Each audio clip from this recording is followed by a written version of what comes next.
വാർത്തയിലേക്ക്. മലപ്പുറം ചിറവല്ലൂർ ആമയത്ത് കാറിടിച്ച് വയോധികൻ മരിച്ചു. കല്ലൂർമ സ്വദേശി കൃഷ്ണൻകുട്ടിയാണ് മരിച്ചത്. കൃഷ്ണൻകുട്ടി സഞ്ചരിച്ച സൈക്കിളിൽ കാറിടിക്കുകയായിരുന്നു. മുഹമ്മദ് ഷംസീർ വിവരങ്ങൾ നൽകും. ഷംസീർ, എപ്പോഴായിരുന്നു അപകടം?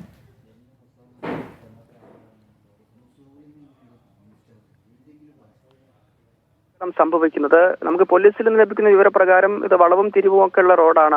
അമിത വേഗതയായിരിക്കില്ല അപകട കാരണമെന്നാണ് പോലീസിന്റെ പ്രാഥമികമായ ഒരു നിഗമനം. ഏതായാലും 9 മണിയോട് കൂടിയാണ് ഇങ്ങനെ സംഭവം ഉണ്ടായത്. ഈ അപകടത്തിൽ കല്ലൂർമ പേരോത്ത് കൃഷ്ണൻകുട്ടി എന്ന 81-കാരനാണ് മരിച്ചത്. ഇദ്ദേഹം സൈക്കിളിൽ യാത്ര ചെയ്യുകയായിരുന്നു. ഈ സൈക്കിളിലാണ് കാർ വന്ന് ഇടിച്ചത്. നടുവട്ടം സ്വദേശി ഓടിച്ചിരുന്ന കാറാണ് ഈ സൈക്കിളിൽ ഇടിക്കുന്നത്. ഇദ്ദേഹത്തെ ആശുപത്രിയിൽ എത്തിച്ചെങ്കിലും മരണപ്പെടുകയായിരുന്നു. മൃതദേഹം ഇപ്പോൾ ചങ്ങരംകുളം സ്വകാര്യ ആശുപത്രി മോർച്ചറിയിലാണുള്ളത്.